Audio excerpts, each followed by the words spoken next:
રાજકોટના ધોરાજીમાં વાતાવરણમાં પલટો આવ્યો અને લાંબા વિરામ બાદ શહેરમાં પવન સાથે વરસાદ શરૂ થયો છે।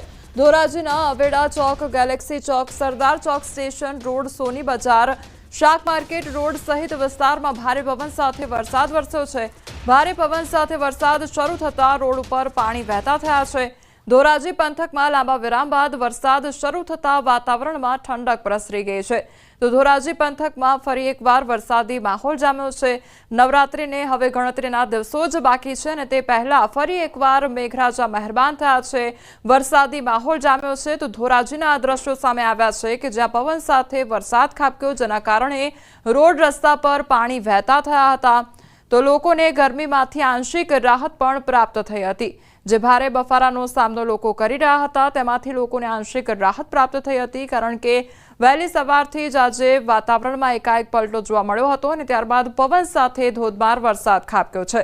સંવાદદાતા મુનાફ અમારી સાથે જોડાઈ ગયા। મુનાફ, આજે વરસાદી વાતાવરણ, અત્યારે કયા પ્રકારનો માહોલ છે? બિલકુલ ચોક્કસ જે રીતે ધોરાજી નગરમાં વાતાવરણમાં પલટો આવ્યો હતો।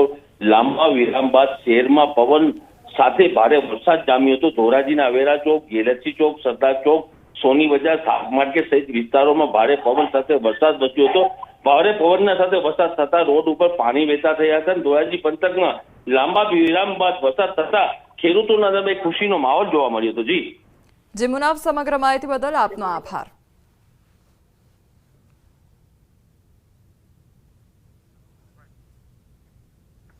ગીર સોમનાથ જિલ્લામાં સતત બીજા દિવસે વરસાદી માહોલ જામ્યો છે। વીજળીના કડાકા ભડાકા સાથે વરસાદ ખાબક્યો। ઉના શહેર અને આસપાસના ગ્રામ્ય વિસ્તારમાં વરસાદ વરસ્યો। કેસરિયા, સોનારી, લાંભેદાર તેમજ દેલવાડા, રામપરા, નાંદણ, અહેમદપુર, માંડવી, નવા બંદર સહિતના ગામોમાં વરસાદ ખાબક્યો। વરસાદી રાઉન્ડ શરૂ થતા ગરબા રસિકો ચિંતામાં મુકાયા।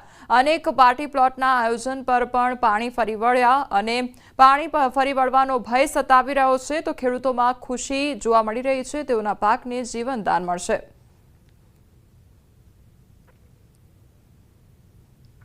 જૂનાગઢમાં બપોર બાદ વરસાદ વરસ્યો છે અને ભારે ગરમી વચ્ચે ધોધમાર વરસાદ ખાબક્યો। ગત રાત્રિના પણ વરસાદી માહોલ છવાયો હતો અને રસ્તા પર પાણી ફરી વળ્યા છે વરસાદને કારણે। તો વરસાદને લઈને ખેલૈયાઓમાં ચિંતા સતાવી રહી છે। ગ્રામ્ય પંથકમાં પણ છૂટોછવાયો વરસાદ નોંધાયો છે।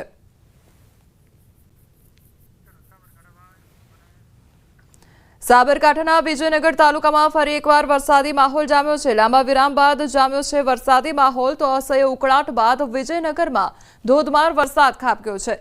વિજયનગર સહિત ગ્રામ્ય વિસ્તારમાં પણ વરસાદી માહોલ જામ્યો। વિરામ બાદ વરસાદી માહોલ તથા ખેડૂતોમાં ચિંતા વ્યાપી છે, ત્યારે તૈયાર પાકને થઈ શકે છે મોટું નુકસાન। વિજયનગરના મોજાળિયા અને ખરોલ, લીલપુર, સારોલી સહિતના ગામોમાં વરસાદી માહોલ જામ્યો છે।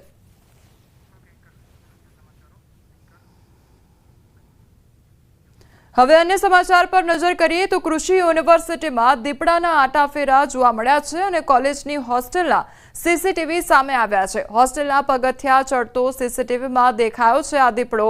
ત્યારે યુનિવર્સિટી દ્વારા વિદ્યાર્થીઓને જાણ પણ કરવામાં આવી છે। કોઈ પણ વન્ય પ્રાણીઓને છંછેડવા નહીં સૂચના આપવામાં આવી છે અને લાગતા વળગતા વિભાગને જાણ કરવા પણ ભલામણ કરવામાં આવી છે। વન વિભાગને પણ યુનિવર્સિટી દ્વારા જાણ કરવામાં આવી છે। છેલ્લા ઘણા દિવસોથી શહેરી વિસ્તારમાં દીપડાના આટાફેરાથી ફફડાટ ફેલાયો છે।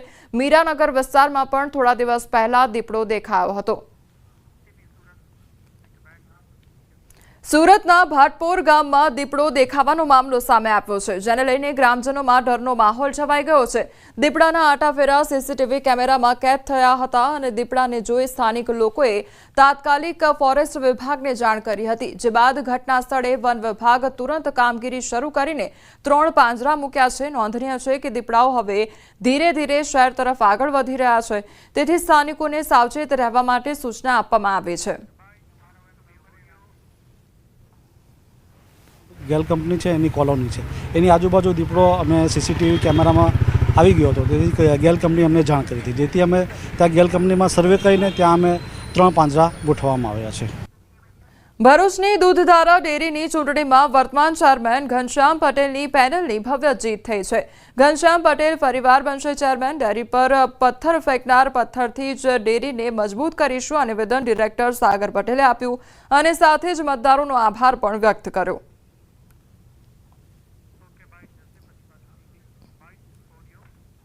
ભૂમિકા ખરેખર રહી છે એમ કહું તો પણ ખોટું નથી, પણ આટલા વર્ષોનો વહીવટ અને મતદારો સાથેનો સીધો સંપર્ક અને પ્રેમ ભાવથી જે વહીવટ કર્યો છે એનું આ પરિણામ છે. બાકી સામે પક્ષે દાદાગીરી, પૈસાની રેલમછેલ, નોકરીઓ આપવાનું કામ અને જેટલા પણ વાત કરું એ ઓછા પડે એ પ્રકારનું વાતાવરણ સામેથી ક્રિએટ થયું હતું. ચેરમેન સાહેબ પર જે ઘનશ્યામભાઈ પર વિશ્વાસ છે અને બરકરાર રાખ્યો છે અને એ જ વિશ્વાસથી આગામી સમયમાં ખૂબ આગળ વધારીશું. આ જ વિશ્વાસને અમે દૂધધારા ડેરીને ખૂબ આગળ લઈ જવાની જે આપ સૌએ શક્તિ આપી છે એ બદલ દરેક મતદારોનો ખૂબ ખૂબ આભાર. ભરૂચની દૂધધારા ડેરીની ચૂંટણીમાં મોટો ઉલટફેર થયો છે. પૂર્વ ધારાસભ્ય અને અપક્ષ ઉમેદવાર મહેશ વસાવાની હાર થઈ છે. આદિવાસી નેતા છોટુ વસાવાના પુત્ર મહેશ વસાવાને હારનો સામનો કરવો પડ્યો છે. દૂધધારા ડેરીનું ઇલેક્શન હતું ને એમાં અમારા 4 અપક્ષ હતા, એમાં અમારા 3 જીતે છે. 3 જીતવાના છે. અમે એક ખાલી એનો ભોગ બન્યા છે.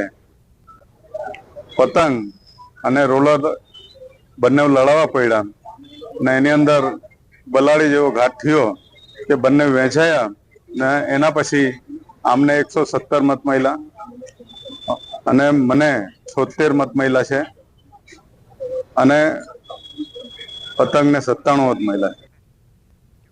દેવભૂમિ દ્વારકાના કલ્યાણપુરના હરિપર ગામે પીજીવીસીએલની બેદરકારી સામે આવી છે. વીજ પોલમાં શોર્ટ સર્કિટથી લાગી આગ અને વીજ પોલમાં શોર્ટ સર્કિટ થવાના કારણે જમીન પર કરંટ પ્રસરી જતા લોકોમાં ભયનો માહોલ સર્જાયો હતો. સમગ્ર ઘટનાને સ્થાનિકે મોબાઈલ કેમેરામાં કેદ કરી સોશિયલ મીડિયામાં શેર કરતા વીજ વિભાગની બેદરકારી ફરી એકવાર સામે આવી છે.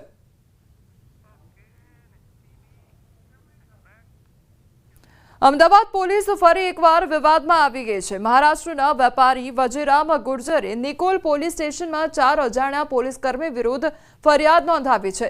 વેપારીએ આરોપ મૂક્યો છે કે 17 ઓગસ્ટના રોજ દાસ્તાન સર્કલ પાસે તેમની કાર રોકવામાં આવી હતી અને તેમને પોલીસ કેબિનમાં લઈ જવામાં આવ્યા હતા. ત્યાં મોબાઈલ ચેક કરીને પોલીસકર્મીઓએ તેમને ક્રિકેટ સટ્ટો રમતા હોવાનું કહી કેસ કરવાની ધમકી આપી. બાદમાં કેસ ન કરવા માટે ₹20 લાખની માંગણી કરવામાં આવી, જે બાદ વેપારીએ 5.88 લાખ રૂપિયા ઓનલાઈન ચૂકવતા તેને જવા દેવામાં આવ્યો હતો. જે બાદ હવે પોલીસે સમગ્ર બનાવની પોલીસમાં ફરિયાદ કરતા તપાસ હાથ ધરવામાં આવી છે. जो खाकी वर्दी वाला भाई था उसने मेरे को बोला भाई आपके मोबाइल कहाँ? मैंने बोला मेरी मोबाइल मेरे जेब में. तो उन्होंने मेरा मोबाइल ले लिए और मुझे बाजू में चौकी थी जो उस चौकी में लेके चले गए. फिर मेरे को बोलते हैं कि आप तो क्रिकेट खेलते हो. मैं बोला भाई साहब क्रिकेट तो मैं नहीं खेलता हूँ. कि नहीं आपके तो क्रिकेट आईडी मिली. मैं बोला आईडी मिली तो मुझे बता दो. तो वो कुछ लिंक खोल रहे थे, कुछ ओपन नहीं. और बोला सर अगर कोई आईडी तो वो ओपन हो जाती थी. नहीं आप तो क्रिकेट भी खेलते हो, आपका तो ऊपर कैश बनेगा. मेरे पास ₹1,00,000 कैश है, आप ₹1,00,000 कैश ले लो और मुझे छोड़ दो. फिर ऐसा करते बोला नहीं तुम ऑनलाइन मंगवाओ. फिर ऐसा करके मैंने ऑनलाइन ट्रांसफर और कुछ पेमेंट उनको ट्रांसफर किया और कुछ तकरीबन 5,88,000 मैंने उनको 1 लाख कैश और 4,88,000 उनको ऑनलाइन ट्रांजेक्शन दिया इधर उधर से दोस्तों से मंगवा के. हालनी अंदर जे जग्याए बनाव बन्यो ए जग्याનું વેરિફિકેશન, સીસીટીવી કેમેરાથી આરોપીઓની શોધખોળ તેમજ કયા સમયે કઈ જગ્યાએ બનાવ બન્યો છે તેનું વેરિફિકેશન અને એકાઉન્ટ્સ જે એકાઉન્ટની અંદર રૂપિયા નાખ્યા છે તેની એકાઉન્ટ ડિટેલ્સની ડિટેલમાં હાલમાં તપાસ ચાલુમાં છે. અરવલ્લીમાં મેઘરજના ઈસરી પોલીસ સ્ટેશનમાંથી એકસાથે 17 પોલીસ કર્મીઓની બદલીઓ થઈ અને નવાઈની વાત એ છે કે આ તમામ પોલીસ કર્મીઓની મોડાસા ટાઉન પોલીસ સ્ટેશન ખાતે બદલી કરવામાં આવી છે. નવા જિલ્લા પોલીસ વડા મનોહરસિંહ જાડેજાએ આ બદલીના આદેશ આપ્યા છે અને પોલીસ સ્ટેશનમાંથી એકસાથે 17 પોલીસ કર્મીની બદલી એ પણ એક જ સ્થળે. આ વાતને લઈને પોલીસ વિભાગમાં વિવિધ અટકળો થઈ રહી છે. ભાવનગર બાદ પીએમ મોદીએ લોથલની મુલાકાત લીધી. વડાપ્રધાન નરેન્દ્ર મોદી ગુજરાતની મુલાકાત દરમિયાન અમદાવાદ જિલ્લાના લોથલ ખાતે નિર્માણ પામી રહેલા national maritime heritage complex project પ્રગતિની સમીક્ષા તેમજ અત્યાર સુધી તૈયાર થયેલા પ્રોજેક્ટનું નિરીક્ષણ કર્યું. વડાપ્રધાન સમગ્ર પ્રોજેક્ટની સમીક્ષા બેઠકમાં અધિકારીઓ સાથે ચર્ચા કરી અને લોથલ ખાતે ચાલી રહેલા વિવિધ કામોની પ્રગતિ અંગેની વિસ્તૃત માહિતી પણ મેળવી. તો પીએમ નરેન્દ્ર મોદી દ્વારા ભાવનગરની સૌથી પહેલા મુલાકાત લેવામાં આવી અને ત્યારબાદ તેઓ અમદાવાદ શહેરના લોથલ ખાતે પહોંચ્યા હતા અને તેમના દ્વારા જે પ્રોજેક્ટ છે તેનું નિરીક્ષણ કરવામાં આવ્યું હતું, તેની કામગીરીની સમીક્ષા પણ કરવામાં આવી હતી। તો પીએમ મોદી આજે ગુજરાતના પ્રવાસે હતા। સૌથી પહેલા ભાવનગરમાં તેમના દ્વારા મુલાકાત લેવામાં આવી, રોડ શો કરવામાં આવ્યો અને ભાવનગરને વિકાસ કાર્યોની ભેટ પણ આપવામાં આવી। ત્યારબાદ NMHC પ્રોજેક્ટ પ્રગતિની જે સમીક્ષા છે અને નિરીક્ષણ પણ તેમના હાથમાં કરવામાં આવ્યું। પીએમ મોદી લોથલથી બાય રોડ અમદાવાદ ગયા અને ખરાબ હવામાનના કારણે પીએમ મોદી લોથલથી બાય રોડ અમદાવાદ એરપોર્ટ ખાતે પહોંચ્યા છે। તો જે ખરાબ હવામાન અત્યારે જોવા મળી રહ્યું છે, આજે વહેલી સવારથી જ વરસાદી વાતાવરણ જોવા મળ્યું અને તેના કારણે આ જે રૂટ છે તે ચેન્જ કરવામાં આવ્યો છે। તો પીએમ મોદી લોથલથી બાય રોડ અમદાવાદ ખાતે ગયા અને ખરાબ હવામાનને કારણે પીએમ મોદી લોથલથી બાય રોડ અમદાવાદ એરપોર્ટ ખાતે પહોંચ્યા છે। તો અમદાવાદથી દિલ્હી રવાના હવે પણ થશે।